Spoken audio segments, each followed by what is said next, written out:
तुमचं मन थकलंय, शरीर दुखतंय,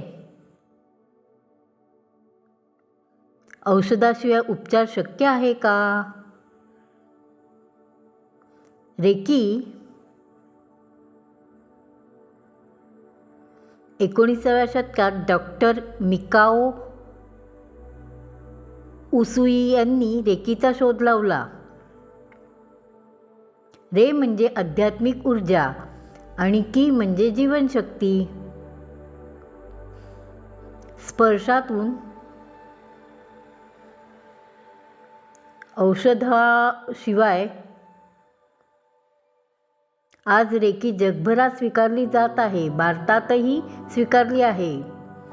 तणाव, वेदना, मानसिक थकवा यावर रेकीचा प्रभावी उपयोग केला जातो. ही केवळ उपचार नव्हे, ही एक जीवनशैली आहे.